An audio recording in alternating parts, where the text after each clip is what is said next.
Сайн байцгаана уу. Энэ өдөр ямар амгалан гэрье.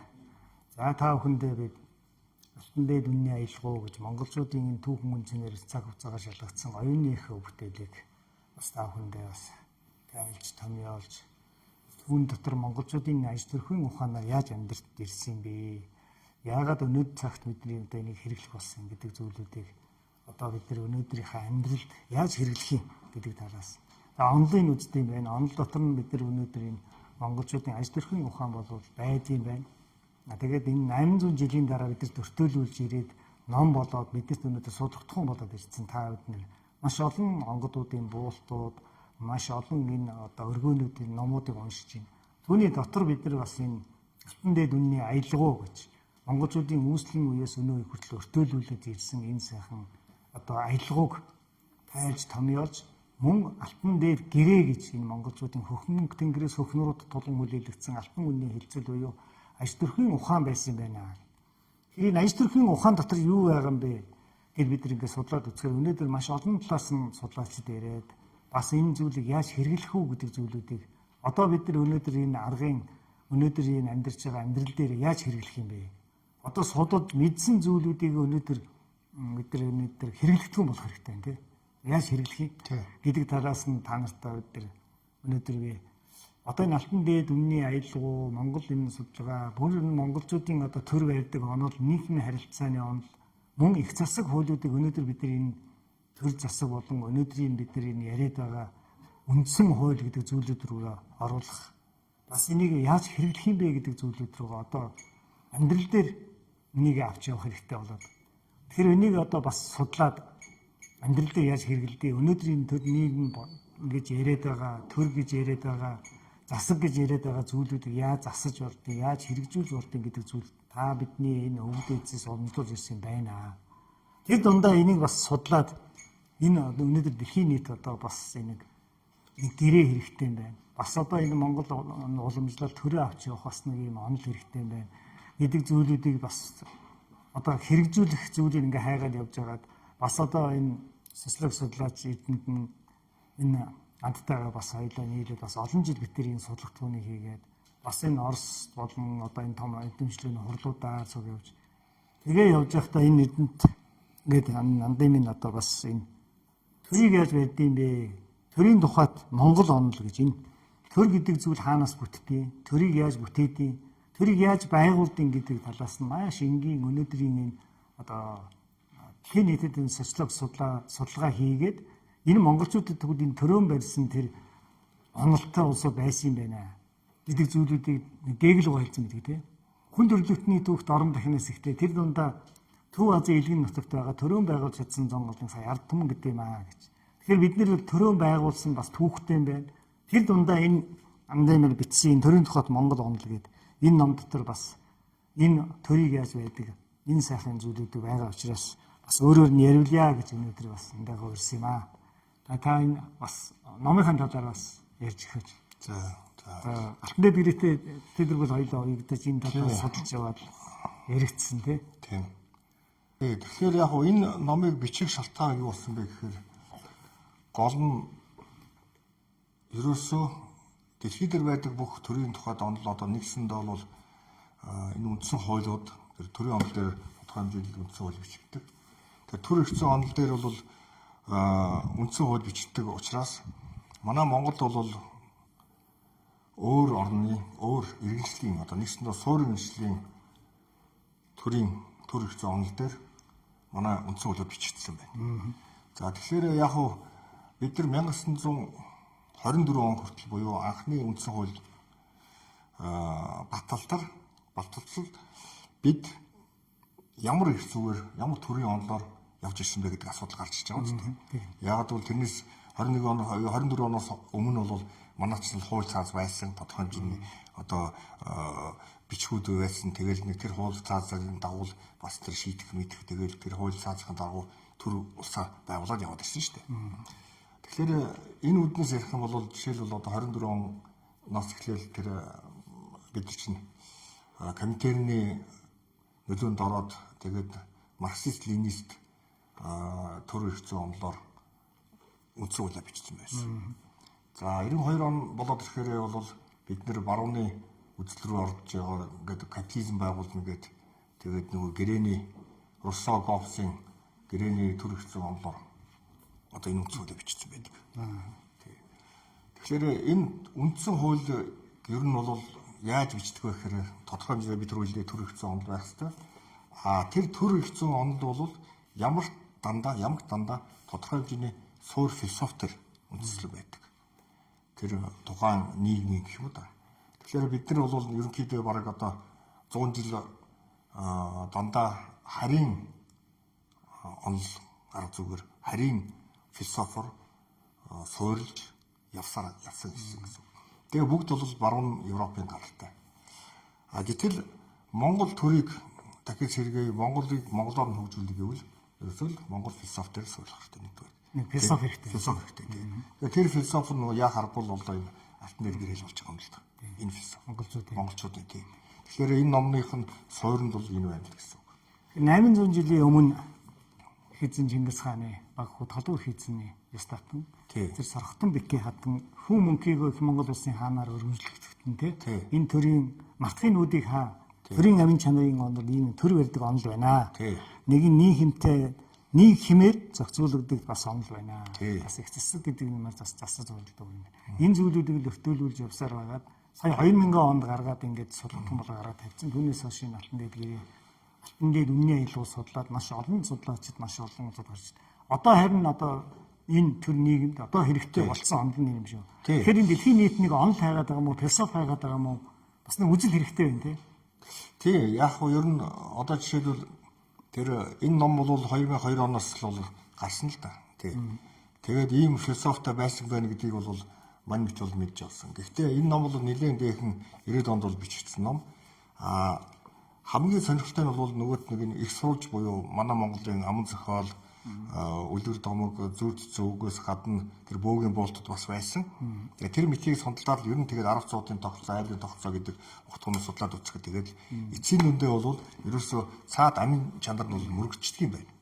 Яг энэнийхтэй бол ерөнхийдөө тий суур нь бол байдаг учраас. Тэр бид нар өнөөдөр нэг суур онол суур юунаас улбаатай нэг үндэсний юу ингэж хайгаад байдаг. Тий. Гэсэн монголчууд бол нэг амнаас ам дамжуулна энэ амин чанарын алдуулахгүйгээр өртөөлүүлж аялгуулж идэг нэг зүйл байна. Тийм байна. Бас судар болгоод нууцлаад ирсэн зүйлүүд байна. Тэгээ энэ болон өнөөдөр ирж энийг баталж байгаа юм өнөөдөр энэ олон нэг өргөөнүүдийн одоо жишээлбэл энэ гэрлийн өргөөний буудас олон сайхан судар номнууд. Тэгэхээр эдгээр бол тухайн тэр 13 дугаар зуунд амьдарч исэн тэрийг хийсэн улсууд нь өөрөө нөгөө онгодынхаа юугаар буулгаад улаачаараа дамжуулаад буулгаад ном болгоод тавьчихлаа шүү дээ.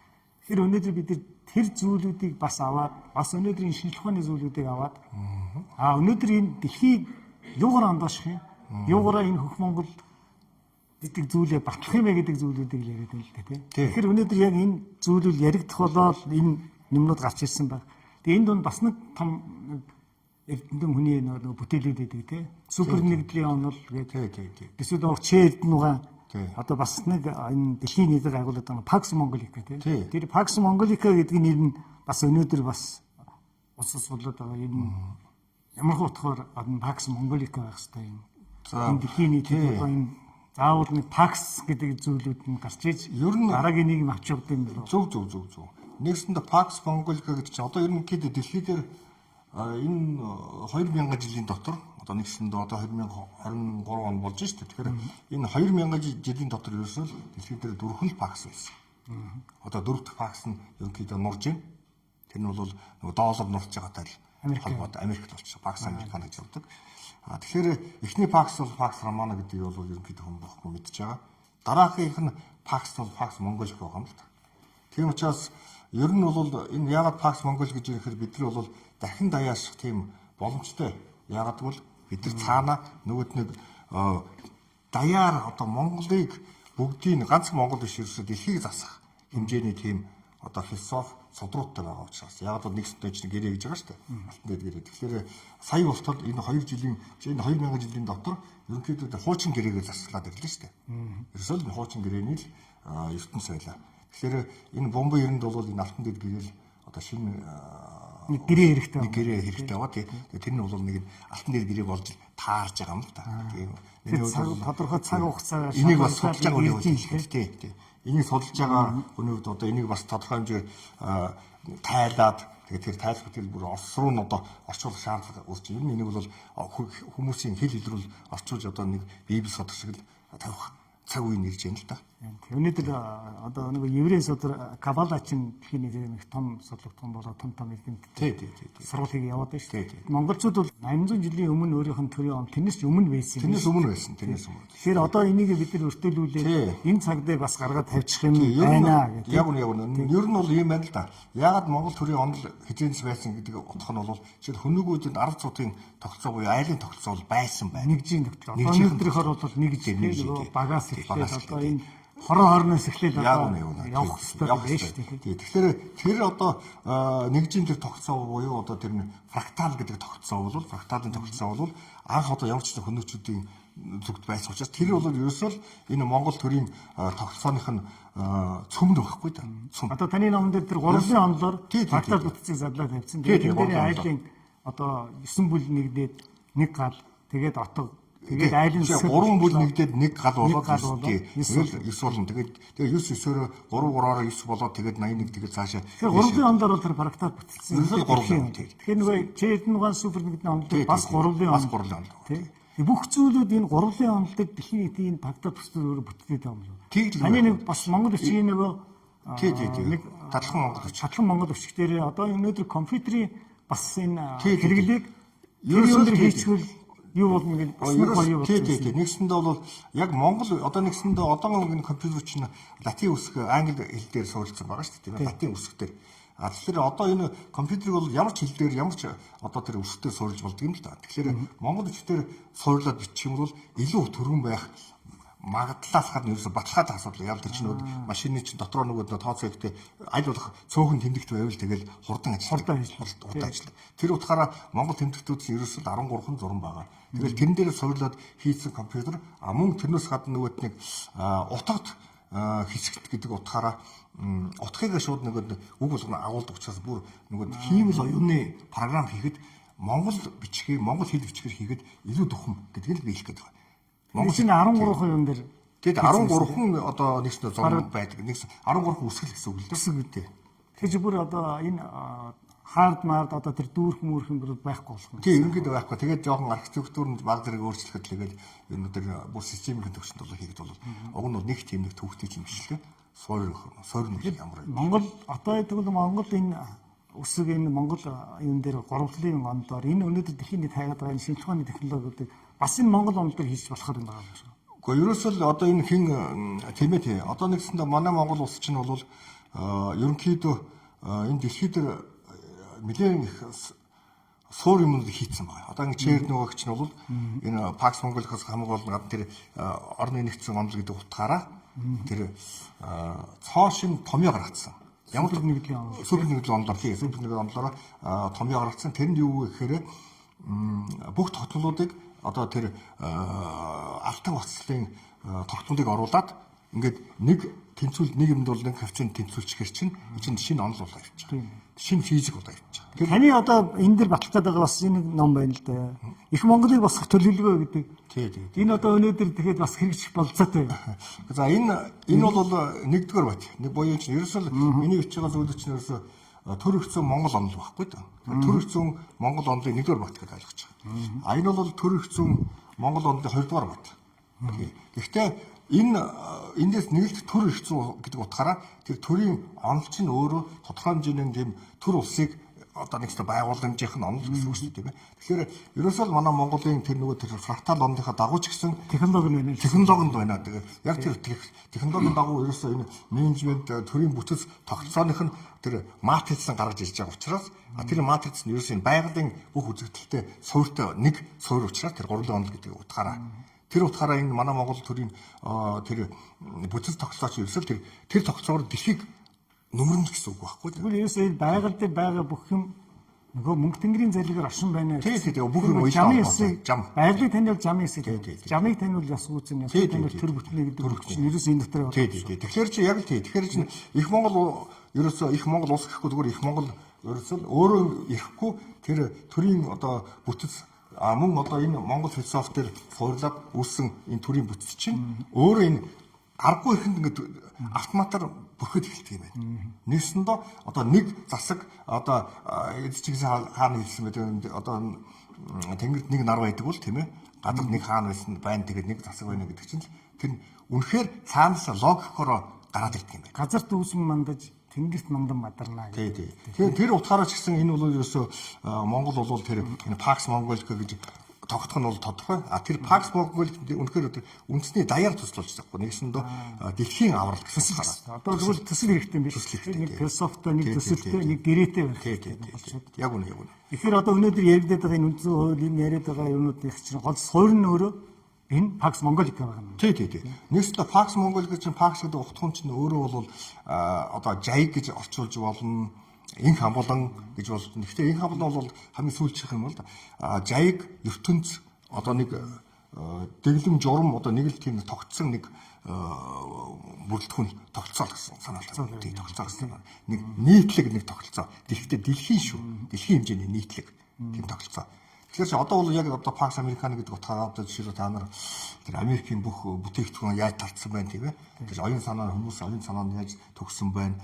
Тэр одоо бүтэц тогсоо тэр сургууль мургалтын тэр бүх сорх хүчгүүдийн тэр бүтцүүдээс өсвөлэл тийм ээ. Юу зааж ийн гэдэг нь. Тэгэхээр өнөөдөр монголчууд бол тэр гэгэрэл боловсрол мөргөншил гэдэг гурван юмыг л тэр аль эрт төрөө байгуулж явахдаа боловсруулсан юм биш үү? Тий. Гэгэрэл байх хэрэгтэй байна, боловсрол байх хэрэгтэй байна. Мөргөншил гэдэг нь мэрэгшил байх хэрэгтэй. Тэрийг одоо мэрэгшүүлээд яг амьдралаасаа таньжлуулаад авч явах юмнууд хэрэгтэй байна. Тий. Тэр өнөөдөр нэг алтан дээд гэрээ бид ингээд нэг хичээлээр сургалтаар онлайн ингээд үзсэн ч гэсэн одоо нөгөө энэ үзсэн зүйлийг өнөөдөр одоо яг энэ практикал бүтэц энэ урлагийн ондоор нь өнөөдөр төр дээр яаж хэрэгжүүлэх юм? Яаж энэ улсуудын сэтгэлгээний өөрчлөлт монголчууд нөгөө хөхнөрүүд хүмүүний уг гэж хилцсэн гэрлээ үг гэдэг. Өнөөдөр яаж хөхнөрөөгөө буцаагаа сэрэх юм бэ гэхээр энэ философиороо, энэ гэгэрэл боловсрлоороо тэгээд дээр нь одоо энэ нөгөө төрийн онлын технологийн алтан дээдээр ингээ холбож явуул усууд их хурдан ойлгогдсон төвшиг их хурдан ирэх юм. Тэгвэл энэ төрийн одоо энэ төрийн онлууд гэдэг зүйлүүдийг ойлгох болж байна. Үндсэн үйл гэдэг юм ойлгох болж байна. Хэсэг гэдэг зүйлийг бас ойлгох болж байна тий.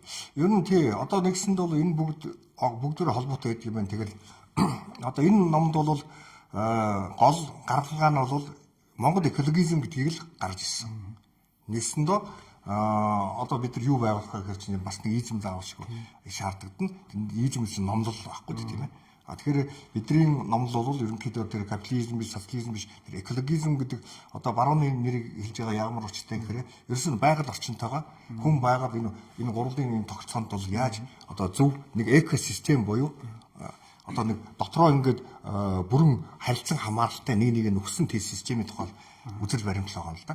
Харин яг наадах шийсэн чи одоо нөгөө сайн нөгөө аккаунтинг хийх нөгөө профессор савга докторийн нөгөө тэнгэрийн сүмбэр гэж тий сүмбэр гэж юм байх хэрэгтэй. Тэрийг бол энэ өнөөдөр бид нар сүмбэр гэдэг юм биш гэдэг зүйлийг ярьлаа шүү дээ. Тэгэд өөрөө чинь бас одоо нэг өнөө монголчуудын бас дараагийн одоо философийн гэрээ болох нь бас тэнгэрийн сүмбэртэй нэг холбогдлолтой бас юм гэгэрлийн одоо тийм соён гэгэрүүлэх тийм ажиллагаа бас хийдэг байна. Тэрнийхээ талаар нэг бодцсон. Дараа энэ үргэлжлээд явах юм чинь тий. За тэнгэрийн сүмбэр хүрээлэнгийн гол ерөөсөө гол зорилго нь бол Монгол улсад ганцаар биш эхлээд яг Монгол улсдаа тэнгэр эрдмийн асуудлыг эхлээд тавьж тэгээд түгээж энэгээр бол яг албан ёсны сургалт явуулж нэгсэндөө бакалавр, магистр, докторийн зэргийн тэр ерөнхийдөө энэ талаар бол мэргэжлүүдийг л бэлтгэх хэрэгтэй. Яг тэнгэр үзлэг гэж байгаа бол тэр тэнгэр үзлэг гэдэг маань ерөөсөө энэ философи нь бол энэ дотор байгаа. Тэгээ энийг чинь дэлгэрүүлж орчин үеижүүлэх хэрэгтэй байна. Ер нь бол энийг бол түгээх хэрэгтэй. Тэнгэр оюуныг л одоо суулгад түгээх хэрэгтэй. Тий. Нэгт нь бол за яг одоо нэрийн хувьд ярих юм бол ягаад тэнгэрийн сүмэр гэж нэрлэсэн бэ гэхээр тэнгэр гэдэг маань ерөөсөө энэ өвд эцэг хэлсэн одоо энэ ном дээр ч бас байгаа тэнгэр оюуныг сунжраад тэнгэр болгоцсон юм аа гэж одоо хэлсэн өвд эцүүд маань. Тэгэхээр ерөөсөө тэнгэр оюуныг л тэнгэр гэдэг юм байна. Тэрнээс бол нэг тийм нэг хий хоосон юм биш. Тийм ээ. Тэнгэр оюун. Тэгэхээр хүн ч гэсэн тэнгэр болж болдог. Тэр нь юу гэсэн үг гэхээр тийм оюун санаа нь өөрийнх нь тийм тэнийсэн тэнгэр одоо зах хязгааргүй бүх юмыг багтаасан тэгж харддаг. Тэгээд оюун гэж байгаа шүү дээ тийм ээ. Оюун.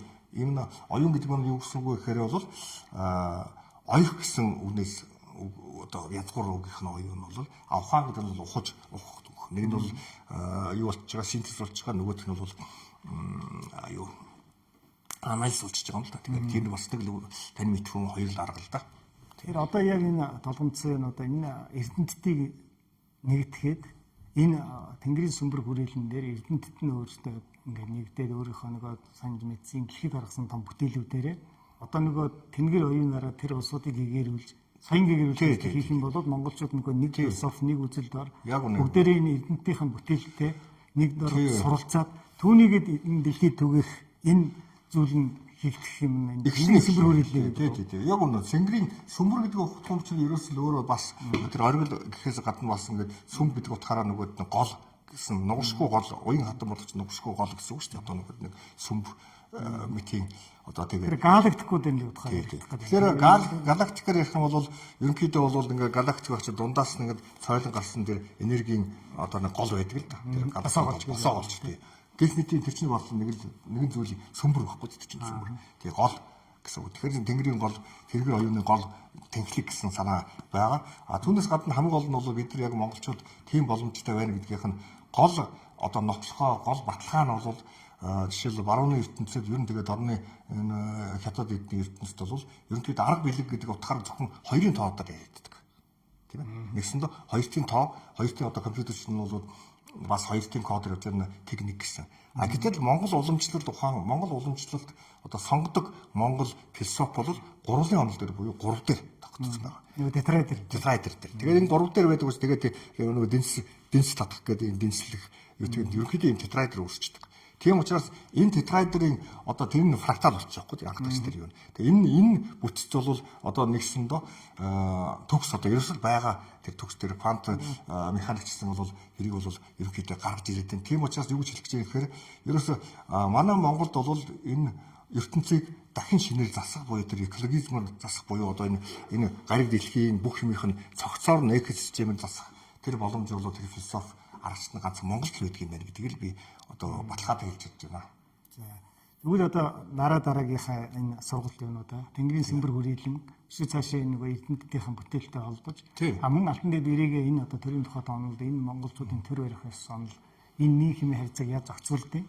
А тэгээд тэрийг их засгуудаар яаж застдаг гэдэг зүйлүүдийг цааш нь өргөжлүүлээд энэ технологитой мөн одоо тайлж байгаа энэ философитой мөн одоо энэ олон сайхан эрдэмтдийн бүтээлийг нийтэд гаргаж байгаа юм айхагч байгаа юмтай нийлээд явах юм бол энэ өөрөө нэг цогц бас нэг оюуны бүтээл цогц оюуны бүтээл болно.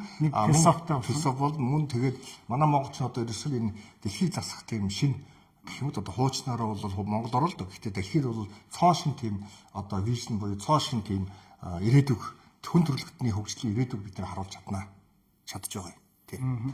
За одоо хүн төрөлхтөнд бол дараагийнхаа ирээдүйн сайн гэгүүлэх тийм зүйлийн дэлгэл хэдүүлээ бас тийм ээ. Энэ сайхан энэ бүхэнд бол ерөөсөө Монгол хүн болгоно өөрийнхөө тарих мэдлэгээ чадах өөрийнхөө сав шимээрээ тэр зүйлүүдээс авиасаар байгаа юм да. Тэр авиасын нэг л асуудал байгаа юм л да. Тийм. Авиасаар хүн бүрийн авиас энэ дээр болохоор тэр нөгөө турсан тархийг таргалуулж могсон ирэлнэ гэдэг. Тийм. Яг тэр чинь. Өнөөдөр бид нөгөө тархины асуудал яригдаад. Тархины асуудал. Тэгээ нөгөө анхаахан шинжлэх ухааны доктор Давг Хуга нөгөө тарих судлалын ном бичээд өнөөдөр та нар одоо нэг тасан тархитай болчиход байна.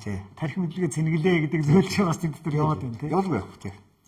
За өнөөдрийн энэ бас ярилцлага сайхан бол да. Жишээ цаашаа хэдүүлээ одоо энэ сургалтуудаа нэг алтан дэд ирээгээ жишээ нь төрийнхөө амжилттайгаа мөн энэ тэнгэрийн сүмбэр хүрээлэнгийнхаа эрдэмтдийнхээ юмтайгаар хослуулад энэ монголчуудыг дахин нэг соён гэгэрүүлэх ийм ажил руугаа энэ орж ийн тийм. орж ийн тийм. За